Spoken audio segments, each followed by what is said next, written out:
오늘 우리가 함께 보았던 이 여호수아서가 시작되는 본문의 말씀은 굉장히 슬픈 뉴스로부터 시작됩니다.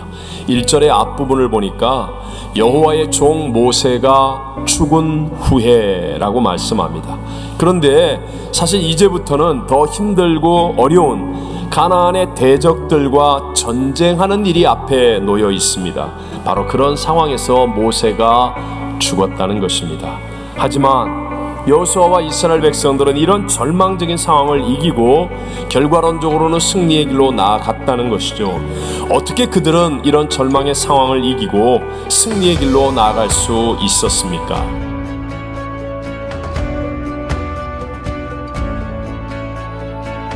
하나님께서는 오직 마음을 강하게 하고 담대히 하라라는 말씀만 3번씩이나 반복하여 하고 계십니다. 왜 이렇게 하실까요?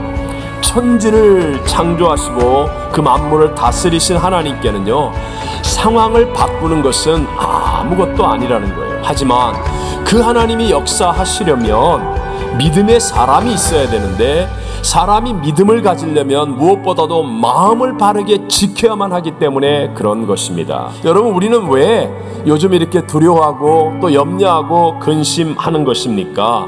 그것은 문제의 크기에 비해서 내가 가진 능력과 자원이 너무 작다고 느끼기 때문에 그런 것입니다. 나의 자원 또는 세상의 자원만 가지고 분석하고 연구하고 고민하니까, 그러니까 두려워할 수밖에 없고요, 염려하고 근심하는 것은 마찬가지라 하는 것입니다. 해결책은 하나입니다. 모세와 하나님이 함께하였던 것 같이 이제 여호수아 너와도 함께 있을 것이라 하는 이 약속의 말씀을 믿는 거예요.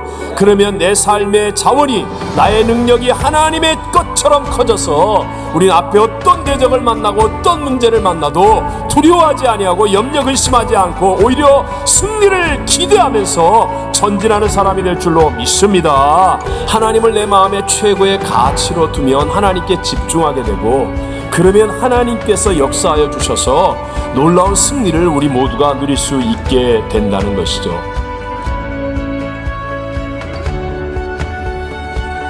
풍성한 능력을 체험할 수 있는 길은 하나입니다. 그것은 말씀을 순종하여 행할 때 그렇습니다. 이제는 듣는 신앙에서 머무르는 게 아니라 이제는 들은 말씀을 반드시 실천하는 신앙으로 우리의 시프트를 바꿔야 돼요. 누가복음 5장에 보면 갈릴리 바다에 어부에 불과했던 그 베드로의 운명과 삶이 변화되는 장면이 나옵니다. 밤새도록 그물을 던졌는데 그날따라 한 마리도 얻지 못했습니다. 그리고 이제는 낙심하고 피곤해서 호숫가에서 그물을 정리하고 있을 때 예수님이 오신 거예요. 베드로에게 말합니다. 깊은 데로 가서 그물을 내려 고기를 잡으라. 상황적으로는 도무지 순종할 상황이 아니었습니다. 이건 말도 안 되는 거예요. 대낮에 해가 떠 있는데 깊은 데 가서 갈릴리에서 고기를 잡는다는 건 말도 안 되는 상황입니다. 그런데도 불구하고 베드로는 말씀에 의지하여 그대로 순종하여 그물을 던졌다는 거예요. 그랬더니 2배에 가득 차는 하나님의 기적이 체험되었고, 누구도 줄 수 없는 하늘의 풍성함이 베드로의 인생에 임하게 되었습니다. 진짜 풍성함은 바로 여기에 있습니다.